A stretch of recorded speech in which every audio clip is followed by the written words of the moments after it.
Good morning friends. जहाँ तक मुझे लग रहा है कि आप लोग केंट के फर्स्ट चैप्टर से गए होंगे और आप लोगों को समझ में भी आया होगा। बेसिकली होम्योपैथी में सीख से केंट का क्या तात्पर्य है, केंट क्या कहना चाहते हैं सीख के थ्रू, या फिर हैनीमैन साहब ऑर्गेन ऑफ मेडिसिन में जो फर्स्ट एफोरिज्म में सीख शब्द यूज किए हैं उसके पीछे क्या मीनिंग है, तो वो मीनिंग समझना जरूरी है। वो मीनिंग समझना जरूरी है। सीक का मतलब ये होलिस्टिकली वो एज ए होल ऑर्गेनिज्म को कहा जा रहा है। बेसिकली किस ऑर्गेनिज्म को, तो जिसका ससेप्टिबिलिटी जो है मॉर्बिड है। सो आप लोगों को ये समझ में आया होगा एक शब्द में सीक होलिस्टिक कंसेप्ट है। और वहाँ पे सीक का मतलब ये हाथ नहीं, ये पैर नहीं, ये पार्ट नहीं, एज ए होल होता है। ठीक है, तो आप लोगों को समझ में आया होगा। आप चैप्टर के थ्रू जाइए। अगर कोई अगर कोई कन्फ्यूज़न है तो पूछिए, क्योंकि ये बार बार पढ़ने से समझ में आने वाली चीज़ें हैं, एक बार में समझ में नहीं आएंगी। और सीख पे शॉर्ट नोट भी आएगा तो वो तो आप लोग लिख लीजिएगा। बट ये कंसेप्ट ऑफ सीख जो है ये होम्योपैथी के लिए सबसे वाइटल चीज़ है। होम्योपैथिक प्रैक्टिस के लिए कि आपको द सीख कौन है ये समझना होगा। ठीक है, आप टाइफाइड का नहीं, आप टाइफाइड से इफेक्टेड पर्सन का ट्रीटमेंट करते हैं। सो ये आपको क्लियर होना चाहिए। ओके, अब हम कैंट के सेकेंड लेक्चर की तरफ चलते हैं, the highest ideal of cure. Basically ये सेकेंड एफोरिज्म के लिए कैंट साहब ने सेकेंड लेक्चर लिया था। सेकेंड एफोरिज्म क्या है, याद है आप लोगों को? The highest ideal of cure is rapid, gentle and permanent restoration of the health और removal and annihilation of the disease in its whole extent in the shortest, most reliable and most harmless way on easily comprehensible principles। अब देखिए, बात सबसे पहले highest ideal of cure का बोला है, तो सबसे पहले आपको समझना पड़ेगा, जानना पड़ेगा कि क्योर से हैनीमैन या केंट साहब क्या मीन करते हैं। केंट क्योर का मतलब हैनीमैन या केंट के लिए क्या है। बेसिकली यहाँ पे भी हम लोग डिस्कशन करेंगे कि ये जो क्योर टर्म है वो for a allopath, for an allopath and a homeopath, दोनों का क्योर का जो इंटरप्रिटेशन है, क्योर का जो अंडरस्टैंडिंग है, उसमें डिफरेंस है। उसमें डिफरेंस है। फॉर ए एलोपैथ क्योर का मतलब अगर किसी को फीवर हुआ है, बारिश हुआ, उसमें भीग गया, उसके बाद फीवर हुआ, उसका अगर फीवर ठीक हो गया, that is cure, that is cure. But किसी को अगर कोई ट्यूमर है, उस ट्यूमर को आप हटा दिए तो वो क्योर हो गया, वो क्योर हो गया। तो क्योर का मतलब एलोपैथिकली जो प्रोडक्ट ऑफ डिजीज है, जो मैकेनिकल चीज है, उसको हटाना हुआ। ठीक है, अगर अगर किसी को कॉन्स्टिपेशन है तो आपने आपने कोई एक मेडिसिन दे दिया और उससे उसका कॉन्स्टिपेशन क्लियर हो गया, तो ये क्योर हो गया। या किसी को अगर कोई स्किन इरप्शन है, आपने उस स्किन इरप्शन को हटा दिया तो वो क्योर हो गया। एलोपैथिकली क्योर का मतलब यही होता है। जो भी आपको विजिबल डिजीज फिनोमेना है, जो भी विजिबल डिजीज फिनोमेना है, अगर उसको आप हटा दिए तो क्योर हो गया। बट बट होम्योपैथी में क्योर जो है बेसिकली एक अलग मीनिंग रखता है। होम्योपैथी में क्योर का एक अलग मीनिंग है। होम्योपैथी में क्योर का मतलब है restoring health, establishment of order, restoring health, establishment of order. ठीक है, बेसिकली अगर आप केंट फिलोसफी को देख रहे हैं तो यहाँ पे बोल रहे हैं कि कि there are three distinct points involved in this paragraph and these must be brought out. number one Number one is restoring health। ठीक है, एक नंबर क्या है? हेल्थ को रिस्टोर करना है। दूसरा पॉइंट क्या है? दूसरा पॉइंट क्या है? फर्स्ट पॉइंट हो गया रिस्टोरेशन ऑफ हेल्थ। दूसरा पॉइंट क्या है?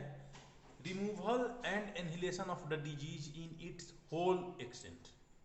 जो डिजीज है, जो डिजीज फेनोमेना है, इसका रिमूवल हो जाना चाहिए और एनहिलेशन होना चाहिए। एनहिलेशन का मतलब, एनहिलेशन का मतलब होता है समूल नष्ट कर देना। मतलब उसको इस तरह से नष्ट कर दीजिए कि उसका कोई नामो निशान ही वहां पे नहीं बचे। और तीसरा पॉइंट है कि ये जो है इजीली कंप्रीहेंसिबल प्रिंसिपल पे बेस्ड होना चाहिए।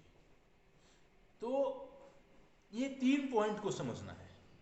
First of all, restoration of health से होम्योपैथ क्या क्या समझता है, ये चीज समझना पड़ेगा। यहाँ पे डिफरेंस है।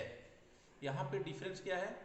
एलोपैथ में आपने किसी का एक्जिमा का इरप्शन है तो वो एक्जिमा का इरप्शन अगर ख़त्म कर दिया, या सिफिलिटिक सैंकर है उसको डिस्ट्रॉय कर दिया, या फिर किसी को कोई कॉन्स्टिपेशन है तो बॉयल्स, उसको कुछ ऐसा मेडिसिन दिए कि उसका बॉयल क्लियर हो गया, तो वो उसका क्योर हो गया। But so far homeopathy is concern, यहाँ पे रिमूवल ऑफ सिम्टम्स के साथ साथ रेस्टोरेशन ऑफ हेल्थ भी होना चाहिए। रेस्टोरेशन ऑफ हेल्थ का मतलब क्या हुआ? रेस्टोरेशन ऑफ हेल्थ का मतलब क्या हुआ? जो हम लोग फर्स्ट एग्जांपल दिए थे कि कोई बारिश में भीगा, या बारिश का माहौल हुआ, थोड़ा बारिश वाली हवा चली और किसी को हेडेक हो गया, फीवर होने लगा, तो उसको अगर आपने कोई मेडिसिन दे दिया, ABC कुछ भी मेडिसिन दे दिया, और उसका फीवर चला गया, तो ये तो removal of perceptible sign and symptoms हो गया। बट अगली बार फिर जब ऐसा मौसम होगा, फिर उसको फीवर होगा। जब जब मौसम ऐसा होगा तब तब उसको फीवर होगा। तो रिमूवल ऑफ सिम्टम तो मोर और लेस हो रहा है, पर रेस्टोरेशन ऑफ हेल्थ नहीं हो रहा है। यहाँ पे रेस्टोरेशन ऑफ हेल्थ नहीं हो रहा है। रेस्टोरेशन ऑफ हेल्थ तब कहेंगे जबकि जबकि अगली बार अगर उसको हल्का ठंडा हवा चल रहा है बारिश वाला, या हल्का सा बारिश में भीग रहा है, तो उसको फिर दोबारा फीवर नहीं हो, उसको हम लोग कहेंगे रिस्टोरेशन ऑफ हेल्थ। क्यों? क्योंकि उस बारिश को जिसको सभी लोग एंजॉय कर रहे थे, उस बारिश को जिससे और किसी को कोई दिक्कत नहीं हुआ, उस ठंडे हवा से जिससे किसी और को कोई दिक्कत नहीं हुआ, और वो ठंडा हवा, वो हल्का सा बारिश, उससे उसको फीवर हो गया। मीन्स जो स्टिमुलस है, जो स्टिमुलस है वो स्टिमुलस जो स्टिमुलस है वो स्टिमुलस इनसिग्निफिकेंट था, इनसिग्निफिकेंट था। हल्का सा बारिश हुआ और फीवर हो गया। बहुत लोगों को देखते होंगे हम लोग अपने आसपास में कि पार्टी वगैरह में जाते हैं तो वो सिर्फ सलाद ही खाएंगे, सिर्फ सलाद, एक या दो अगर पूड़ी खा लिए या मिठाई खा लिए या फैटी चीज़ कुछ भी खा लिए तो उनका पेट खराब हो जाता है, परेशान रहते हैं बेचारे। बट बाकी लोगों को देखिए कि वो दबाए जा रहे हैं, खाए जा रहे हैं, उनको कोई दिक्कत नहीं हो रहा है। ये बेचारा एक पूड़ी खा लिया, अब उसके बाद पेट उसको डायरिया शुरू हो गया या कॉन्स्टिपेशन शुरू हो गया। आपने कोई मेडिसिन दे के उसके डायरिया या कॉन्स्टिपेशन को ठीक कर दिया for the time being, but next time जब वो खाएगा फिर उसको होगा। तो हम इसको क्योर कब कहेंगे? हम इसको क्योर नहीं कर सकते होम्योपैथिकली। हम इसको क्योर तब कहेंगे जब number 1 removal of sine and symptoms हो, और number 2 restoration of the order हो। रेस्टोरेशन ऑफ द ऑर्डर हो। रेस्टोरेशन ऑफ ऑर्डर का मतलब, रेस्टोरेशन ऑफ ऑर्डर का मतलब इस बॉडी में एक एक विजडम है, एक मैकेनिज्म है जो ये डिसाइड करता है कि कोई एक पूड़ी या दो पूड़ी या चार पूड़ी खा लेता है, या किसी को हल्का सा ठंडा है लगता है, या कोई हल्का सा बारिश में भीगता है, तो उससे उसको प्रॉब्लम नहीं होना चाहिए, उससे उसको प्रॉब्लम नहीं होना चाहिए। ये जो हेल्थ है उसका एक रेंज ऑफ टॉलरेंस है जो कि काफ़ी वाइड होता है। बट बट ये रेंज ऑफ टॉलरेंस जो है पार्टिकुलर पर्सन में काफी छोटा है, काफी छोटा है। इस मौसम में पंखा चलाया और उसको छींक आने लगा, जबकि बहुत सारे लोगों को अभी भी पंखा की जरूरत है। आपने कोई दवा दे दिया जिससे उसका स्नीजिंग आना, छींक आना तो बंद हो गया, बट फिर अगली बार पंखा चलेगा, फिर उसको छींक होगा। तो क्योर इसको नहीं कहेंगे। क्योर इसको कब कहेंगे, जबकि ये जो आपने रेस्टोरेशन ऑफ हेल्थ किया है ये परमानेंट हो, कंटिन्यूअस हो। अगली बार अगर कोई पंखा चलाए तो उसको छींक नहीं आए। अगली बार यदि वो 2-4 पूड़ी खा लेता है तो उसको पेट खराब नहीं हो या उसको कॉन्स्टिपेशन नहीं हो। अगली बार वो हल्का सा बारिश में, जिसको कि सब लोग इंजॉय करते हैं, उस बारिश में अगर वो भी जाके भीग लेता है तो वो भी इंजॉय कर सके, कोई रेस्ट्रिक्शन नहीं है। सो अगर आपका मेडिसिन ये सारा चीज कर पाता है तब आप उसको क्योर कर सकते हैं, तब आप उसको परमानेंट क्योर कर सकते हैं। Rapid, gentle and permanent restoration of health, तब जाके ये क्योर हुआ। तो बेसिकली प्रॉब्लम कहाँ है? प्रॉब्लम ये है कि ये जो पर्सन है, ये जो इंडिविजुअल है, इसका जो रेंज ऑफ टॉलरेंस है ये काफ़ी नैरो है, जो कि एक हेल्दी ह्यूमन बीइंग का नहीं होता है, बट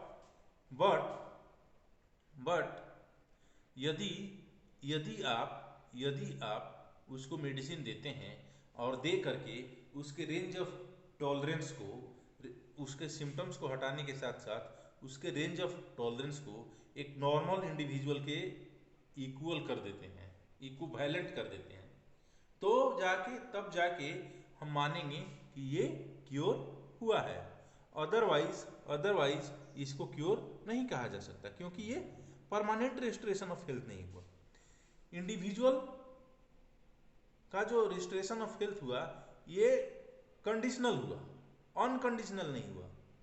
ये कुछ देर के लिए हुआ, टेम्पोररी हुआ, फिर अगली बार ऐसी इंसिडेंस आएगी, फिर अगली बार उसको वो सारी तकलीफों को, वो सारा पीड़ा को झेलना पड़ेगा। सो बेसिकली होम्योपैथिकली क्योर का मतलब क्या हुआ? Restoration of healthy susceptibility. क्यों? क्योंकि इसको ये सारी चीजें जो हो रही हैं ये बेसिकली उसके मॉर्बिड ससेप्टिबिलिटी के चलते हो रही हैं, और वंस आप होम्योपैथिक मेडिसिन से उसके मॉर्बिड ससेप्टिबिलिटी को सेटिस्फाई कर देते हैं तो ये आपका क्योर होता है, तभी ये क्योर परमानेंट होता है। अगर आप ये करने में सक्षम नहीं हो पाते हैं, अगर आप ये नहीं कर पाते हैं तो ये क्योर परमानेंट नहीं हुआ। फिर वही, जब नेक्स्ट टाइम पूड़ी खाएगा तो उसका पेट खराब होगा। सो ये चीज समझना पड़ेगा। So first point,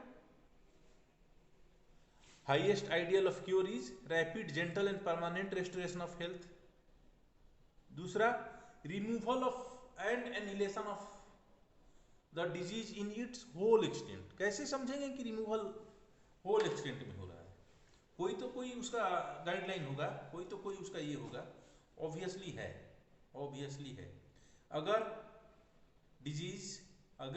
disease disappear हो रहा है in the reverse order of appearance of symptoms, अगर डिजीज ठीक हो रहा है तो जो अपीयरेंस ऑफ सिम्टम्स का ऑर्डर था उसके अगेंस्ट, उसके जस्ट रिवर्स ऑर्डर में हो रहा है। अगर सफरिंग साइन एंड सिम्टम जो है अबव डाउनवर्ड जा रहा है, विद इन आउटवर्ड जा रहा है, from the more vital to less vital पे जा रहा है, तो हम समझेंगे कि ये जो हेल्थ का रजिस्ट्रेशन जो हो रहा है और ये जो डिजीज का रिमूवल जो हो रहा है ये परमानेंट हो रहा है। ठीक है। अब नेक्स्ट कह रहा है कि it should be most reliable, most harmless and shortest and on easily comprehensible principle. Shortest का मतलब होता है, शॉर्टेस्ट का मतलब हम लोग फिजिक्स से अगर ये करते हैं तो शॉर्टेस्ट का मतलब होता है डिस्प्लेसमेंट। यहाँ से हमको अगर यहाँ आना है, इस पॉइंट से इस पॉइंट तक आना है, तो हम लोग यहाँ से यहाँ जाके फिर यहाँ जाके फिर यहाँ जाके फिर यहाँ जाके फिर यहाँ जाके फिर यहाँ जाके ऐसे भी आ सकते हैं, ठीक है। बट अगर हमको शॉर्टेस्ट पहुंचना होगा, ये पॉइंट मान लीजिए ये है पॉइंट ए, ठीक है, और ये है पॉइंट बी, तो यहाँ से शॉर्टेस्ट आना होगा, तो उसके लिए हमको यहाँ से सीधे यहाँ आना होगा। तो शॉर्टेस्ट का मतलब होता है पाथ सबसे छोटा हो। तो वैसा मेथोडोलॉजी ऑफ ट्रीटमेंट एडॉप्ट किया जाए जहां की सबसे कम टाइम लगे, और सबसे कम टाइम लगेगा तो सबसे कम सफरिंग होगा, ठीक है। नेक्स्ट कह रहा है it should be based on easily comprehensible principles. Easily comprehensible principle पे क्यों बेस्ड होना चाहिए? इजीली कंप्रिहेंसिबल प्रिंसिपल पे इसलिए बेस्ड होना चाहिए कि इसको आसानी से समझा जा सके, इसको आसानी से समझाया जा सके, और इसको आसानी से अप्लाई किया जा सके, इसको आसानी से अप्लाई किया जा सके, ठीक है। सो इजीली कंप्रिहेंसिबल प्रिंसिपल क्या है? इजीली कंप्रिहेंसिबल प्रिंसिपल या तो लॉ ऑफ सिमिली हो या लॉ ऑफ कॉन्ट्रेरियन हो। सो ये जो केंट का सेकेंड लेक्चर है, हाईएस्ट आइडियल ऑफ क्योर, इसको आप लोग जाके पढ़िएगा।